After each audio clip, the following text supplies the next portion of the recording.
Nosso trabalho agora é um conteúdo chamado probabilidade. E a probabilidade em si, ela expressa as condições que eu tenho de realizar um determinado evento, de realizar uma determinada situação, uma determinada escolha.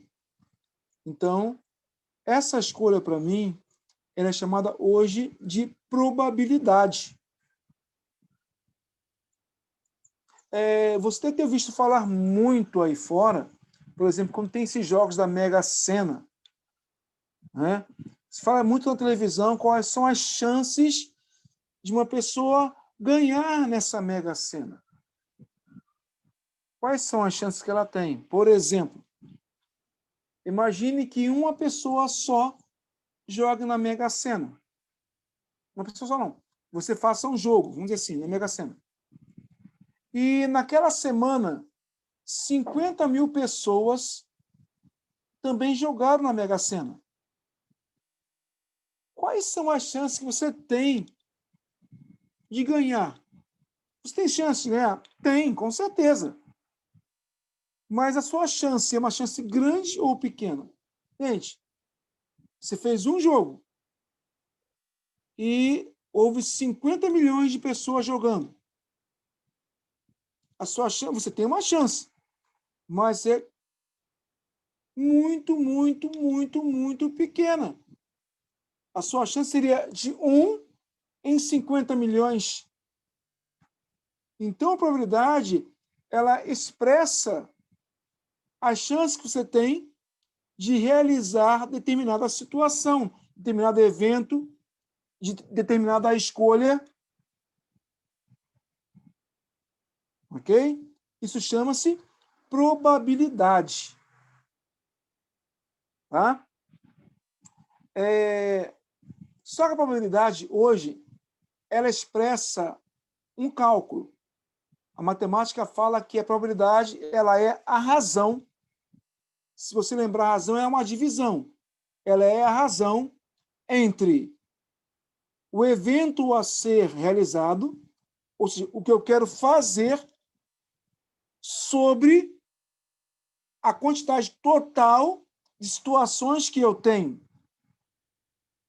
Então, através dessa divisão, dessa razão, que eu determino a chamada probabilidade. Vamos voltar de novo à Mega Sena. Eu falei em realizar um jogo. Então, eu quero fazer um jogo. Teve um total de 50 milhões. Então, a probabilidade de você ganhar seria 1 em 50 milhões. Ela é muito pequena. Então, isso chama-se probabilidade. Ok? Foi o que eu mostrei numa transmissão online para que vocês tenham acesso, tivessem acesso a ela. E eu espero que vocês tenham visto ela direitinho, tá? Que tem algumas regrinhas que eu acho interessante falar, ok? Agora, por exemplo, vamos trabalhar uma aplicação prática dela. Na página 35 de vocês, da apostila 4. Ela fala o seguinte, olha bem. Durante um jogo de basquete, observou-se que a torcida do time da casa contava com 856 torcedores, sendo que haviam 426 mulheres nesse meio. Então, o time da casa tinha um total de 856 torcedores e nessa parte haviam 426 mulheres. Continuando.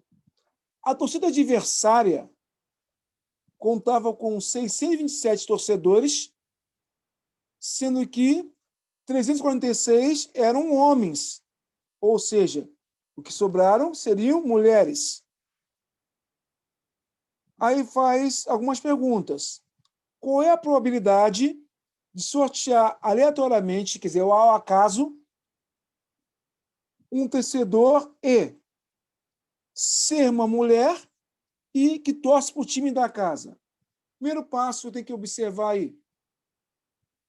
Quantos torcedores haviam naquele ginásio ou naquela quadra? 856 da casa, 627 dos adversários. Daria um total de 1.483 torcedores. Então, esse é o espaço que eu tenho para escolher. 1.483 torcedores. Agora, na letra A, ele pede o quê? Eu quero escolher uma mulher que torça pelo time da casa. Aí eu te pergunto, quantas mulheres torcem pelo time da casa? 426.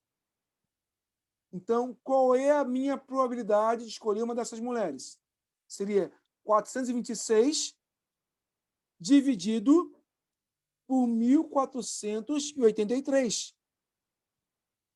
Fazendo a divisão aí, você acharia aproximadamente 0,287. Ou, se eu multiplicar por 100%, 28,7%. Outra coisa interessante que eu não falei ainda. A probabilidade, ela pode ser expressa de 3 formas diferentes. Como ela é a razão, a divisão, ela pode ser expressa em fração, em valores decimais ou em porcentagem. Quando eu resolvo e multiplico o resultado que eu tenho decimal por 100%, eu calculo a probabilidade em porcentagem. Ok? Vamos continuar. Letra B. Qual a probabilidade que eu tenho de escolher um homem e ele torcer pelo time da casa? Então, o total que eu tenho aí é 1.483. Torcem pela casa 856. Se eu retirar aí as mulheres, 426, sobrariam 430, que são homens que torcem pelo time da casa. Então, a probabilidade seria o quê? 430 dividido por 1.483, que deu aproximadamente 0,289, ou 28,9%. E a letra C, qual a probabilidade de você escolher um torcedor do time adversário? E aí não estabeleceu homens ou mulheres, estabeleceu o time adversário. E o time adversário tem um total de 627 torcedores. Então ficaria o quê? 627 dividido por 1.483, que deu aproximadamente 0,422 ou 42,2%. Então, só repetindo, probabilidade ela é igual ao evento que eu quero realizar dividido pela quantidade total de fatores que eu posso ter. Através dessa conta, desse cálculo, eu crio ou determino a chamada probabilidade. E como ela é uma porcentagem, a probabilidade máxima ela é 100% ou um inteiro. 100% ou um inteiro. Essa é a probabilidade que nós chamamos de probabilidade máxima. Ok? Segunda questão agora. O professor de educação física fez um levantamento do desempenho de alguns alunos no treino de voleibol em relação ao saque. Veja a tabela com os resultados referentes aos saques efetuados. Então, ele coloca 5 alunos, Fernando, João, Vinícius, Marcos e Thiago. Por exemplo, Fernando, ele efetua 50 saques, ele converte em pontos 12 e erra 16. Os outros saques, que não foram convertidos em ponto, ele apenas colocou em jogo. João, ele efetuou 60 saques, converteu em pontos 26 e errou 18. Vinícius. Vinícius. Ele efetuou 45 saques, converteu 19 em pontos e errou 8. Marcos fez 60 saques, converteu 25 e errou 12. E Thiago efetuou 40 saques, converteu 17 e errou 13. Considerando os dados da tabelinha, qual a probabilidade futura de Fernando acertar um saque? Então, olha bem. Fernando ele fez 50 saques. Ele errou 16. Se ele errou 16, para ser 50, faltam 34. Ou seja, ele acertou 34.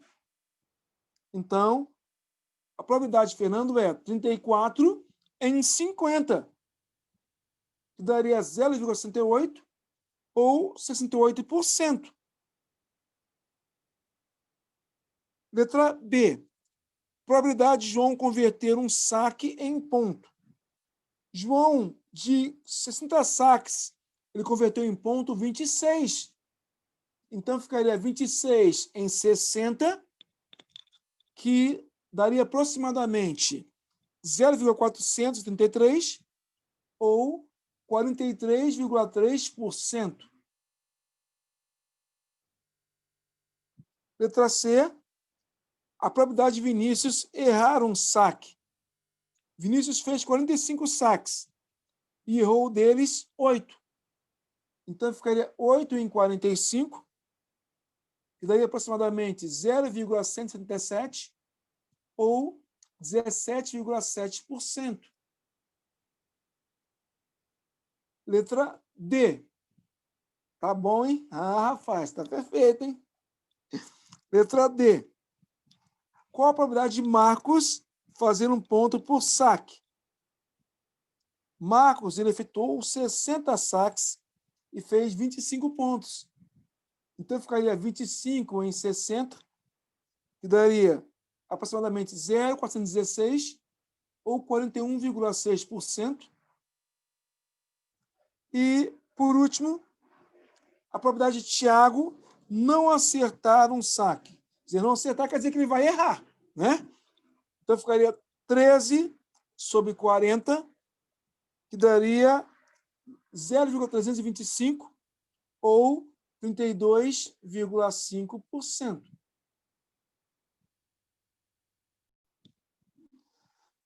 Página 38 agora. Página 38, ela trabalha uma chamada as possibilidades que você tem de fazer alguma coisa. Então, não é a probabilidade, são as possibilidades que eu tenho. Por exemplo, para a criação de uma senha de um site, Rita resolveu usar as letras do seu nome. A senha seria alfabética com 4 dígitos, que poderiam ser repetidos. Então, reparem bem, Rita ela quer fazer uma senha para um site. Ela quer usar 4 dígitos, quer usar as letrinhas do seu nome e eu posso repetir letras. Que é isso. Aí ele pergunta o seguinte: quantas são as possibilidades de escolha que Rita pode fazer a sua senha? Gente, se ela quer uma senha de 4 dígitos e são letras do nome dela. O nome dela é formado por 4 letras.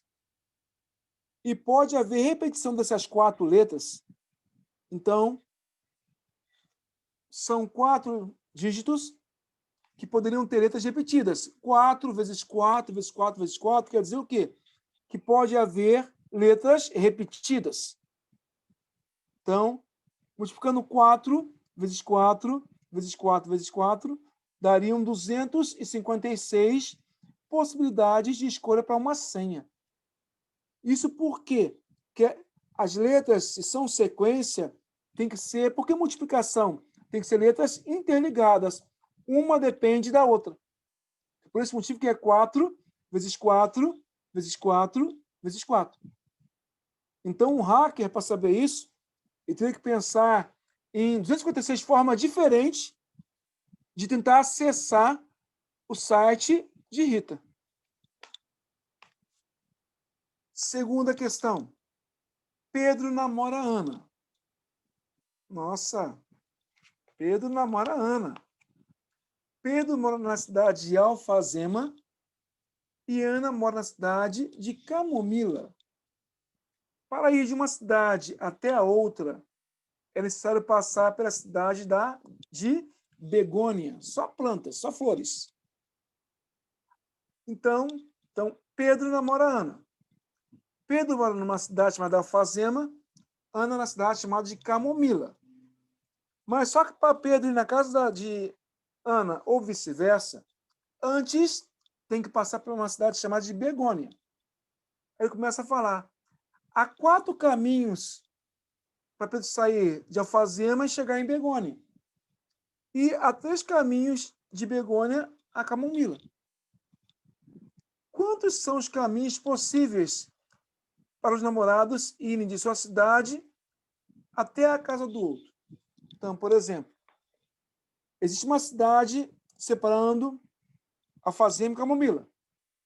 Para Alfazema até Begônia, são 4 caminhos diferentes.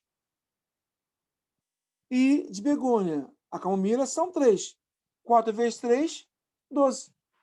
Ou seja, existem 12 possíveis caminhos que os namorados podem fazer para sair de uma cidade e chegar na outra. Lindinhos. Terceira questão. 5 amigas pretendem tirar uma foto em um banco que fica em uma praça de uma cidade turística que elas estão visitando. O banco tem apenas 3 lugares. De quantas formas diferentes elas podem se organizar em grupos de 3 nesse banco para tirar fotos? Então, observem que no banco cabem apenas 3 lugares, mas tem 5 meninas. E uma menina não pode ocupar o mesmo lugar, né? Não tem como. Então, o que acontece? Você coloca 3 espaços, são 3 bancos. São 5 pessoas. E um banco, um lado dele, poderiam sentar uma das 5. Ela sentou. No meio do banco, sentaria uma das 4 que me sobraram. Sentaram as 4. E na ponta do banco, do outro lado do banco, sobrariam para sentar 3 pessoas. Então, nesse banco poderia sentar uma das 5, no meio uma das 4, e na outra ponta uma das 3 pessoas. Então, 5, 4, 3, 5 vezes 4 vezes 3, são igual a 60. Ou seja, existiriam 60 maneiras diferentes dessas 5 amigas sentarem no banco para tirar uma fotinha. Lindinhas.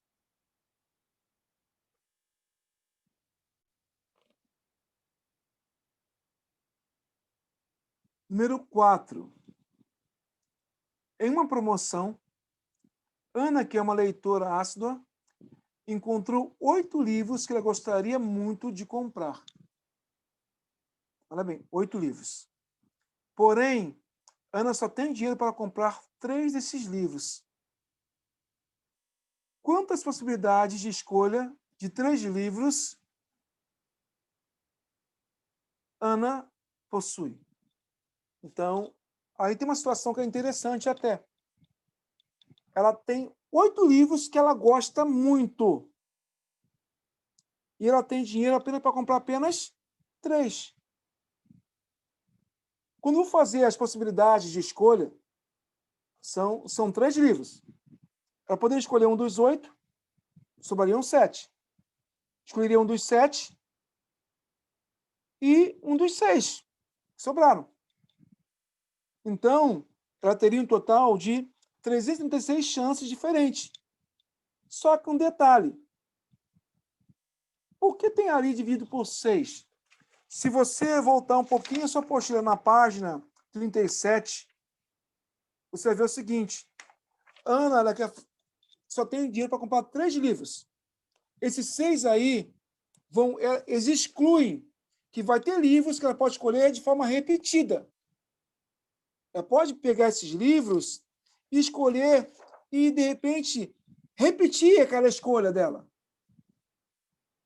Então, como são 3 livros, 3 escolhas, ela vai ter 6 chances de valores repetidos.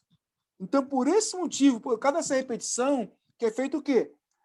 336 dividido por 6, que daria 56. Ou seja, Ana teria 56 possibilidades de escolher livros diferentes, sem contar repetição. Tá? Sem contar a repetição.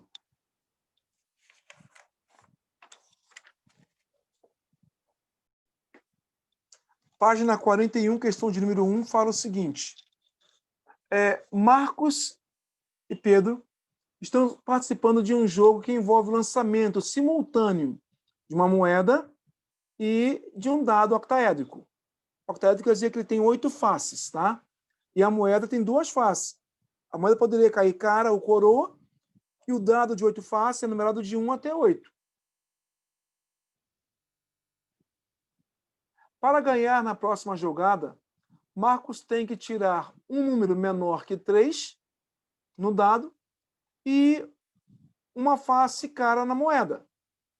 Qual a probabilidade de ele conseguir esse resultado?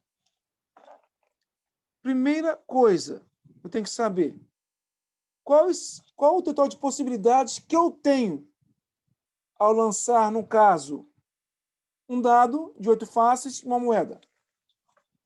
A moeda vai ter 2 faces. O dado tem 8. Como eu vou lançar os 2 simultâneos, juntos, o juntos quer dizer para mim um produto. Ficaria 2 vezes 8, daria 16. Porque ao mesmo tempo eu vou lançar o dado e a moeda. Então, moeda, 2 faces, dado 8. Então, daria 16 possibilidades totais. Ok? Só que, para ele ganhar o jogo, ele tem que tirar uma cara. E numa moeda só tem uma cara só apenas.